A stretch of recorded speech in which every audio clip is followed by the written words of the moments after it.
하늘의 지배자 익룡. 지구 역사상 가장 거대한 비행생물이었던 익룡은 약 6,500만 년 전에 공룡이 멸종하면서 함께 사라졌습니다. 익룡이 지구에 더 이상 존재하지 않는다는 것은 아주 오래전부터 자리 잡은 당연한 상식이었죠. 그러던 1932년 탐험가인 프랭크 윌랜드는 자신이 아프리카를 여행하며 겪은 일화들을 엮어 만든 저서 마녀와 아프리카에서 원주민들로부터 들은 괴상한 생명체에 대한 이야기를 공개합니다. 잠비아 북서부에 살고 있는 카운데 부족이 콩가 마토라고 부르는 그 짐승의 모습은 마치 선사시대의 익룡을 연상케 했는데요. 깃털 없이 가죽으로 이루어진 막 형태의 날개, 크고 거대한 몸집, 붉은색의 피부, 긴 부리에 달려있는 날카로운 이빨까지. 윌랜드는 아프리카를 여행하면서 카운데 부족뿐만이 아닌 아프리카의 여러 부족들에게 비슷한 전설, 목격담이 존재한다는 것을 알게 됩니다. 지역별로 바탐징가, 오리타우 등 부르는 명칭은 달랐으나 모두 같은 괴생명체를 일컫는 말이었죠. 콩과 마토는 원주민 언어로 배를 부수는 자라는 뜻을 가지고 있다고 합니다. 때문에 원주민들은 강이나 늪을 건널 때 무치와 콩가마토라고 부르는 부적을 반드시 지참했다고 하죠. 원주민들이 설명하는 짐승의 특징이 익룡과 비슷하다고 느낀 윌랜드는 직접 익룡의 스케치를 그려 원주민들에게 보여주었다고 하는데요. 그림을 보자마자 원주민들은 콩가마토라며 소리를 질렀다고 합니다. 윌랜드는 혹시나 하여 다른 공룡이나 선사시대 동물들을 그려 보여주기도 하였지만 이들은 오로지 익룡 그림에만 반응을 하였죠. 원주민들 중 콩가마토에게서 입은 부상이라며 목과 등에 남은 흉터를 보여준 이들도 있었는데요. 상처의 크기와 깊이로 볼 때 덩치가 매우 크고 발톱 혹은 이빨이 날카로운 맹수에 의한 흉터가 분명해 보였다고 합니다. 그것은 넓적부리 황새일 것이다. 윌랜드의 책이 출간되자 학자들은 그것이 넓적부리 황새일 확률이 크다고 주장했습니다. 하지만 넓적부리 황새는 크기를 제외하고는 콩가마토와 일치하는 특징들이 하나도 없었는데요. 이에 윌랜드는 아프리카에서 만난 부족들도 넓적부리 황새를 알고 있다.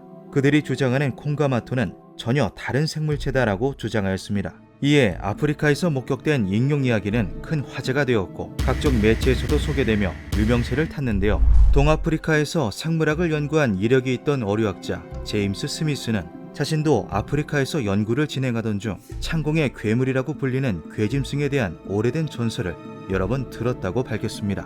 스미스 박사는 일전에도 멸종된 줄로만 알았던 실러캔스의 존재를 세상에 알려 당시 크게 주목을 받던 학자이기도 했는데요.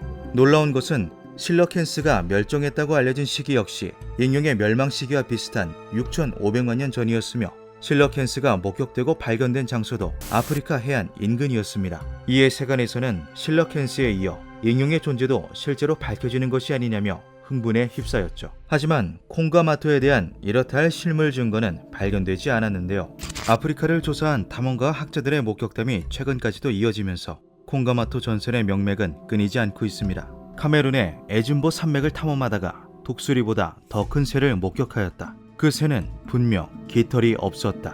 한밤중에 날개가 달린 괴수에게 야영지를 습격받았다. 간신히 도망친 후 근처 원주민들에게 짐승의 생김새를 설명했는데 원주민들은 설명만 듣고 그 자리에서 도망쳐버렸다.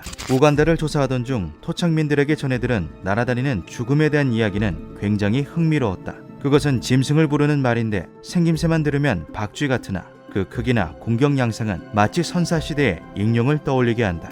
콩가마토는 전설이 계승된 신화적 산물이 아니다. 그것이 익룡이 아니라고 할지라도 목격한 사람들이 익룡으로 오해한 데는 충분한 이유가 있었다. 또한 1746년경 작성되었던 남아프리카 선원의 항해일지에도 콩가마토를 연상케 하는 대목이 있어 논란이 된 적이 있는데요. 일부 원주민 사이에서 도는 말이 있다. 날개 달린 뱀에 대한 이야기인데 이 뱀은 갈라진 꼬리와 넓은 입, 발톱으로 무장한 두 발을 가지고 있으며 입에는 예리한 이빨들이 달려있다. 동공이 검고 콧구멍이 둘로 열려있으며 머리는 길쭉하게 아래를 향하고 있다고 한다.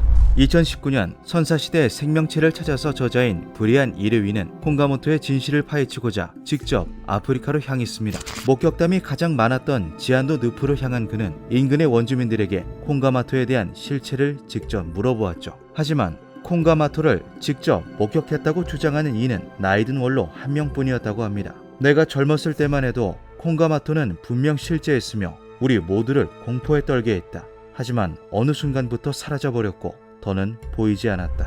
이에 이르이는 콩가마토가 무엇이었든 간에 현재는 멸종되고 없는 것으로 보인다는 잠정적 결론을 내렸는데요. 아프리카 깊은 늪에서 목격되며 원주민들을 공포에 떨게 한 콩가마토, 그 정체는 대체 무엇이었을까요? 기묘한 밤이었습니다.